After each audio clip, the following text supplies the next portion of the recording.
Bom dia, meus amados irmãos, bom dia, Igreja Alvorada. Que privilégio nos encontrarmos mais uma vez na nossa escola de oração. A escola que nos ajuda e ensina a viver em oração, nos ensina a caminhar ao lado do Pai e a intercedermos uns pelos outros. Nesta manhã de domingo eu queria com alegria me dirigir aos irmãos utilizando o texto de Atos capítulo 17, versículo 28, que diz assim: Pois nele vivemos e nos movemos, e existimos, como alguns dos vossos poetas têm dito, porque dele também somos geração. Meus queridos irmãos, há três aspectos importantes nesse texto que precisamos destacar. Poderiam ser três perguntas que nós devemos fazer no atual momento que nós vivemos em pleno século XXI. Em quem vivemos? Em quem nos movemos? E em quem existimos? Se são três perguntas, existem na palavra de Deus, obviamente, muitas respostas. Vivemos, movemos e existimos em Deus. O que significa isso? Significa que Deus é a fonte de todas as coisas. Deus é a fonte de tudo. Vejamos como que o texto de Atos nos ajuda a entender essas três expressões. A primeira delas, nele vivemos. A vida procede de Deus. A vida está em Deus. Portanto, devemos viver a vida em Deus e ao lado de Deus, porque Ele é a fonte verdadeira da vida. Deus é a razão de todas as coisas existirem. E tudo o que existe é por causa do poder de Deus. Lembro do Salmo de número 36, versículo 9, que assim nos diz: Pois em ti, ó Deus, está a fonte da vida. Graças à tua luz, vemos a luz. Durante, meus amados irmãos, alguns momentos da vida, nós podemos até enfrentar a escuridão.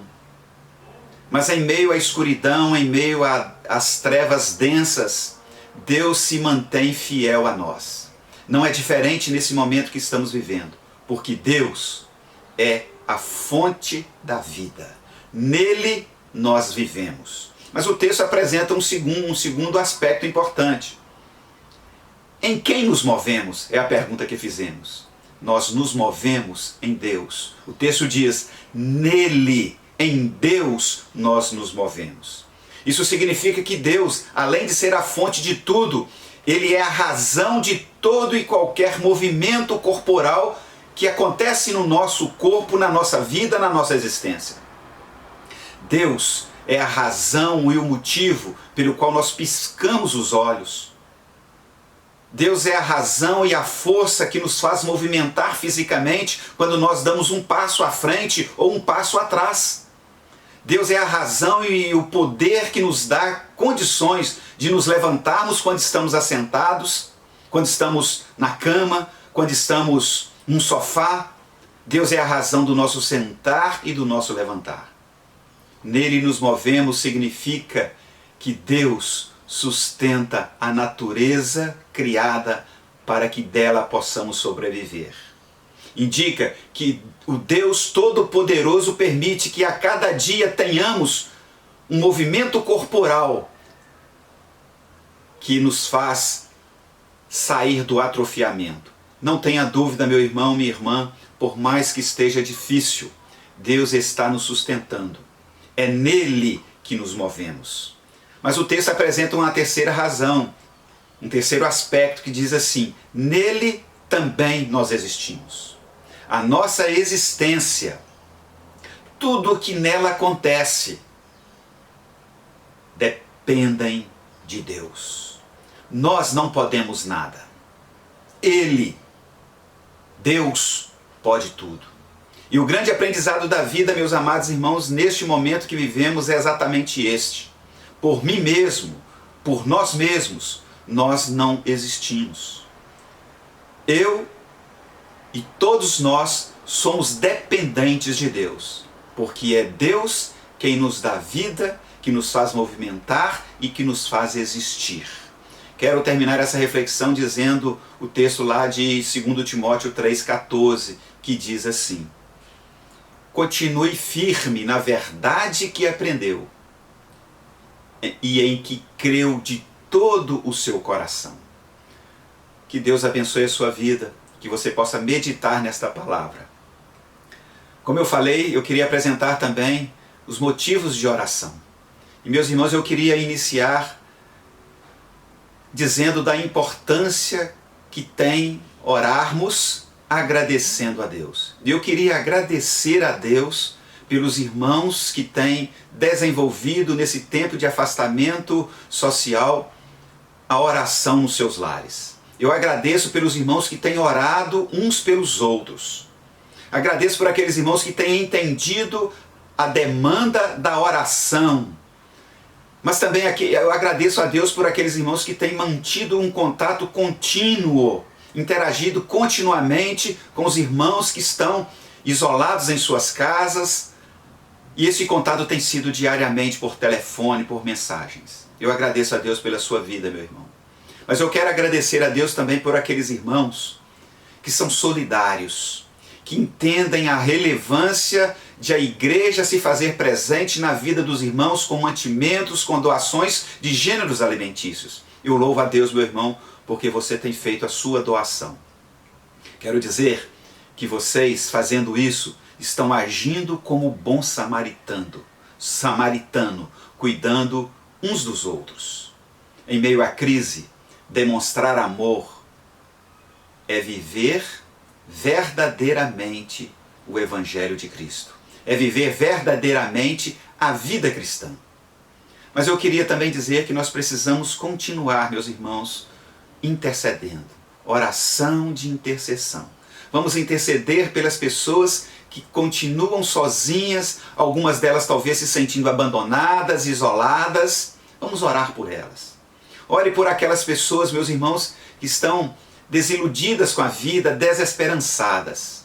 Mas devemos lembrar sempre, nas nossas orações, que não há companhia mais especial, que não há presença mais especial e amorosa do que o próprio Deus. Ele é a nossa companhia. Eu queria pedir aos irmãos que continuassem orando pela nossa igreja, pelos nossos ministérios, cada um deles. Vamos continuar clamando também, meus irmãos, pelo nosso bairro, pelo bairro Alvorada. Vamos orar pelas pessoas que Deus tem um propósito na vida delas, que elas vão entender a mensagem e se converter. Eu lembro que devemos orar pelos nossos vizinhos. Meus irmãos, peça a Deus, para Deus ouvir o nosso clamor, escutar a nossa oração e levantar, em primeiro lugar, você, para que você seja uma bênção na vida do seu vizinho. E aí eu chego no desafio espiritual que eu falei aos irmãos que estaria fazendo. Nessa semana, começando hoje, domingo, eu desafio os irmãos a estarem orando, mas também lendo a palavra do Senhor, especificamente no livro de Isaías. Nós vamos começar lendo hoje, no domingo, 2 capítulos. Os capítulos 49 e 50. Então hoje, domingo, você, meu irmão, está desafiado a desenvolver esse desafio, a viver na sua vida, começando lendo os 2 capítulos que eu citei, capítulos 49 e 50 do livro do profeta Isaías. Domingo. Na segunda-feira você vai ler os capítulos 51 e 52. Na terça-feira você dá continuidade. Vamos a cada dia dessa semana lermos 2 capítulos do livro do profeta Isaías, até terminarmos lá no capítulo 66. Eu sei que não é pesado, e eu sei que Deus vai dar graça a cada um de nós. Fica aqui, meu amado irmão, minha amada irmã, a graça de Jesus, o amor eterno de Deus Pai e as consolações do Espírito Santo. E eu queria terminar esse momento orando com você rapidamente. Vamos fechar nossos olhos e clamar ao Senhor agora. Nosso Deus e Pai, Que privilégio nós temos em meio à distância, ao isolamento social, podermos nos dirigir aos nossos irmãos com esta palavra e orarmos juntos. Que o Senhor derrame na nossa vida, Senhor, em meio a essa toda confusão que está acontecendo, bênçãos e mais bênçãos espirituais. Que o Senhor seja a nossa proteção, que o Senhor seja o nosso conforto e fortaleza. E eu oro em nome de Jesus, agora e sempre. Amém e amém. Que Deus te abençoe, meu irmão, minha irmã, nesta semana. Cumpra o desafio espiritual que eu coloquei. Ore pelos irmãos e que a graça de Deus nos acompanhe em todos os dias desta semana. Um abraço fraternal do seu pastor.